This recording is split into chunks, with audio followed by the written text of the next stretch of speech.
네, 오늘 말씀은요, 스치면 인연, 스며들면 사랑이라는 말씀으로 하늘보님과 참보님의 말씀 증거하도록 하겠습니다. 특별히 저희 어머니는 저희 집에 첫째가 태어났을 때 많은 기도와 정성을 드렸습니다.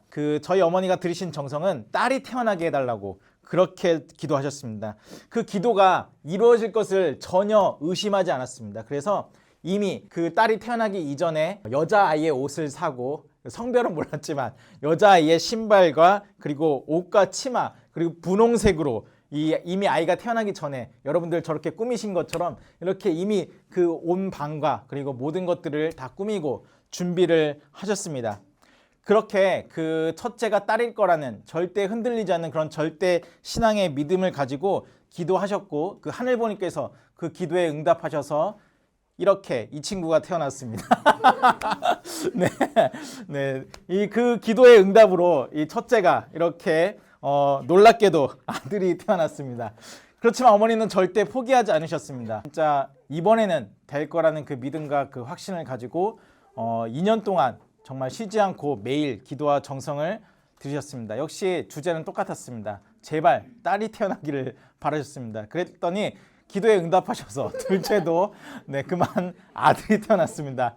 네, 더욱더 놀라웠던 점은 저희 어머님은 절대 포기하지 않으셨습니다. 마치 인디언이 기우제를 드릴 때 비가 올 때까지 기우제를 드렸던 것처럼 저희 어머니께서는 정말로 다시 한번 신실한 믿음을 가지고 이 둘째가 태어나고 나서 다시 7년 동안 이 공생의 노정을 걸으시면서 7년 노정을 걸으셨습니다. 그러면서 기도와 정성으로 태어났는 바로 셋째가 바로 이렇게 아들이 줄줄이 태어나 버렸습니다. 망했습니다.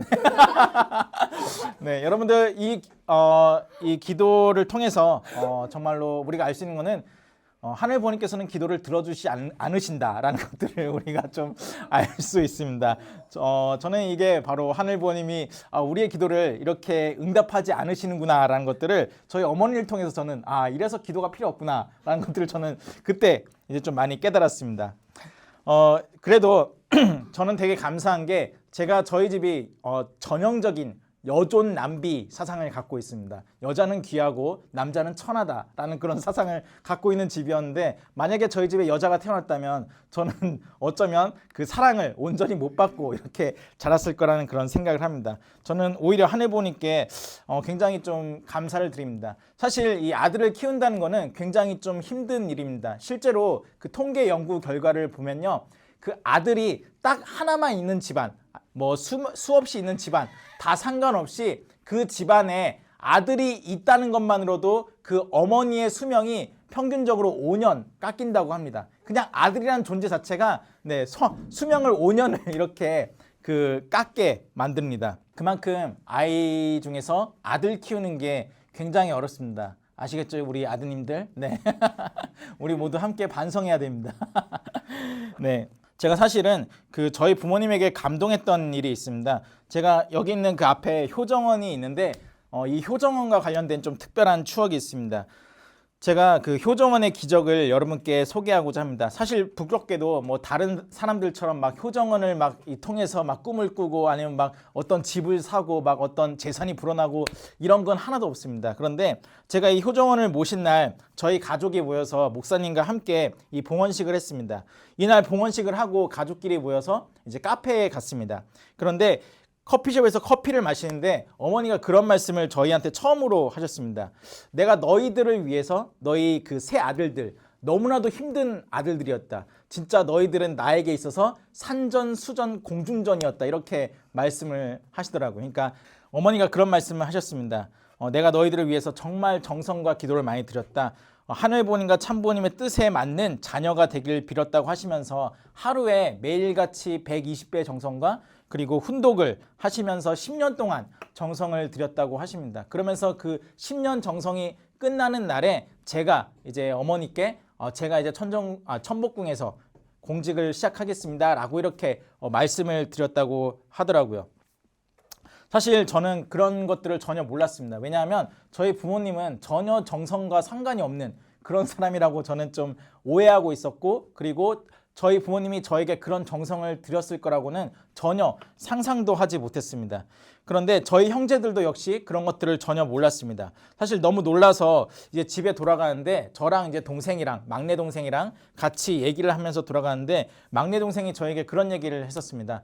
형, 나는 우리 집이 왜 이렇게 공직을 2명이나 하고 있고 어떤 우리 집에 정성의 기반이 없는데 우리가 공직을 이렇게 할 수 있다는 것 자체가 조금 신기했다. 그런데 알고 보니까 우리 부모님의 그런 정성과 기도가 우리가 이렇게 공직을 할 수 있게 된 가장 큰 그런 배경이 됐던 것 같다라고 이렇게 하면서 고백하는 동생의 모습을 보면서 저 역시도 굉장히 좀 많은 공감을 했었습니다.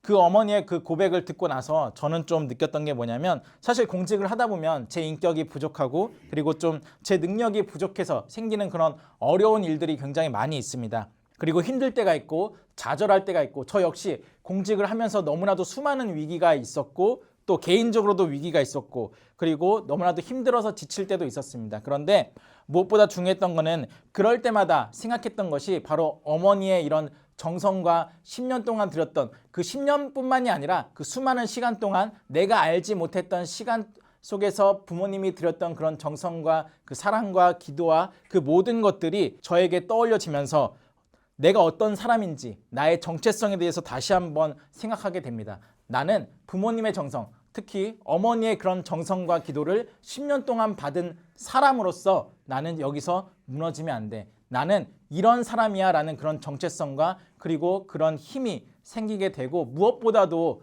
저에게 가장 큰 유산은 바로 그 부모님의 정성과 사랑이라고 저는 생각을 합니다. 이게 저의 자존감이 되고 이게 저의 그런 버팀목이 되기도 합니다. 사실 지난주에 이런 설교를 했었습니다. 원리를 가르치기 이전에 사랑을 가르치라 라는 그런 설교를 했었습니다. 그때 인용했던 고린도전서 13장 1절에서 2절의 구절을 여러분들이 기억하실 겁니다. 이렇게 사랑이 없으면 내가 아무리 천사의 말이나 그런 좋은 말을 하더라도 그 말 속에 우리가 사랑이 없으면 그것은 아무것도 아니다 라고 이렇게 저번 주에 인용을 해드렸습니다. 그런데 그 이후에 이 사랑에 대해서 이 고린도전서가 가르치는 내용, 이 고린도전서를 통해서 하늘보님께서 이 사랑의 속성에 대해서 말씀하시는 부분이 있습니다. 물론 우리가 원리적으로는 그 사랑의 속성에 대해서 절대, 유일, 불변, 영원 이런 것들도 알고 있지만 이 성경에서 가르치는 이 사랑의 속성은 이렇습니다. 사랑은 오래 참고, 사랑은 온유하며 시기하지 아니하며, 사랑은 자랑하지 아니하며 교만하지 아니하며 무례히 행하지 아니하며 자기의 유익을 구하지 아니하며 성내지 아니하며 악한 것을 생각하지 아니하며 불의를 기뻐하지 아니하며 진리와 함께 기뻐하고 모든 것을 참으며 모든 것을 믿으며 모든 것을 바라며 모든 것을 견디느니라. 이렇게 사랑에 대해서 이야기하고 있습니다. 고린도전서 13장 1절에서 2절에서 그렇게 이 사랑이 없으면 아무것도 안 된다라고 얘기하고 나서 바로 그 다음 장, 그 4장에서 이 사랑에 대해서 뭐라고 얘기합니까? 제일 먼저 얘기하는 부분이 사랑은 오래 참고입니다. 사랑은 오랫동안 참고, 사랑은 아름다워, 사랑은 정말 너무나 놀라워, 이런 것들을 얘기하는 게 아니라 하늘 보님께서 직접 사랑에 대해서 말씀하실 때 사랑의 속성 가운데 가장 중요한 것, 사랑은 오래 참고 이거를 가장 먼저 얘기한다는 것입니다. 여러분 그리고 또 중요한 것은 이 참는다는 단어, 이 비슷한 이 어원들이 바로 세 군데나 이렇게 나옵니다. 사랑의 속성에 대해서 여러 가지를 얘기하는데 사랑은 오래 참고 모든 것을 참으며 그리고 모든 것을 견디느니라. 물론 그 단어나 이런 것들은 좀 다르지만 비슷한 맥락으로서 이렇게 얘기를 하고 있습니다. 그리고 사랑은 오래 참는다고 처음에도 얘기하지만 마지막에도 사랑은 내가 오래 견딘다. 이거를 분명히 얘기하고 있다는 것입니다. 그리고 7절에 이 참다라는 단어는 원어로는 이 스테고라는 단어입니다. 이 스테고라는 헬라어는 본래 이 지붕이라는 그 스테게에서 파생된 단어입니다. 그러니까 이 단어는 바로 지붕, 덮개라는 이 단어고 그리고 이 여기서 파생된 단어는 참는다, 덮어주다라는 그런 뜻을 가지고 있습니다. 우리가 남의 허물을 덮어주고 그리고 남의 이 허물을 감싸주는 것 이것은 너무나도 어렵습니다. 오히려 그것을 드러내고 그것을 지적하고 그리고 그것을 밝혀주는 것 그게 오히려 우리에게 더욱더 편할 때가 많이 있습니다. 내가 자녀에 대해서 내가 또 배우자에 대해서 가장 이렇게 말씀하시는 게 뭐냐면 사랑은 오래 참는다. 순간 참는 게 아니라 오랫동안 참는다라고 이렇게 말씀하고 계시는 것입니다. 여러분 그러면서 물론 우리의 배우자들이 화를 줄 때도 있고 스트레스를 줄 때도 있고 또 우리의 자녀들이 우리에게 많은 좀 아픔과 좀 고통을 안길 때도 분명히 있습니다. 그러나 하늘 부모님께서는 사랑은 오래 참는다 이렇게 말씀을 하고 계십니다. 참 부모님 말씀 다 함께 훈독하도록 하겠습니다. 사랑과 진정한 사랑은 어떻게 다르냐? 가짜 사랑은 시작했다가 자꾸 떨어져 내려가는 사랑이요. 진짜 사랑은 시작하여 점점점 올라가는 사랑입니다. 자꾸 크기 때문에 어디까지 올라가느냐 하면 큰 세계까지입니다. 자꾸 품는 것입니다. 그런 무한한 포용의 마음, 품어주는 포용의 마음, 더 품겠다라는 본질의 마음작용을 가진 것이 사랑 외에는 없습니다. 참사랑 외에는 없다는 것입니다. 네, 우리가 참사랑을 정의를 할 때 우리는 뭐 주고 또 주고 이해준다라고 이렇게 말하지만 또 동시에 이런 것들도 있습니다. 내가 계속 이 상대에 대해서 더 품어주고 덮어주고 그 허물을 들춰내는 것이 아니라 정말로 사랑하고 감싸주고 이거를 참 부모님께서는 참 사랑이라고 말씀하셨고 무한한 포용의 마음 내가 큰 그릇이 되어서 상대인 그 배우자를 담을 수 있는 사람이 되느냐 상대가 어떤 사람이냐가 중요한 게 아니고 상대를 담을 수 있는 나의 그릇이 되느냐 내가 이 자녀를 담을 수 있는 그릇이 되느냐 내가 이 배우자를 담을 수 있는 그릇이 되느냐 그런 포용의 마음 그런 넓은 마음을 가지고 있느냐를 참 부모님께서는 분명하게 말씀하고 계시는 것입니다. 그래서 그 사람을 덮어줄 수 있는 지붕이 되고 그리고 상대방을 덮어줄 수 있는 그런 덮개가 되는 그런 사람이 되라고 이렇게 말씀하신다는 것입니다. 덮어준다는 것의 전제는 무엇입니까? 상대에게 분명히 문제가 있습니다. 그 문제가 있는 그 상대를 그럼에도 불구하고 허물을 덮어주고 사랑한다는 것입니다. 세상에 어떤 부모들이 이 자녀를 품어주지 않겠습니까? 물론 때로는 어떤 부모들은 이 자녀들을 포기할 때가 많습니다. 이 자녀의 죄가 너무나도 심각해서 때로는 이 자녀가 너무나도 큰 사고를 치기 때문에 이 자녀를 품어주지 못할 때가 있을 수도 있습니다. 그러나 참 부모님께서 말씀하신 것은 설령 그러한 죄와 그러한 아픔을 겪고 있다고 하더라도 정말 그 자녀를 사랑하고 더욱더 품어주고 이 자녀가 알아차릴 수 있게끔 스스로 깨달을 수 있게끔 배우자가 스스로 알 수 있게끔 더욱더 사랑하라 라고 말씀하시는 것이 바로 참 부모님의 말씀입니다. 그래서 사랑은 순간 참는 것이 아니라 오랫동안 참고 그리고 모든 것을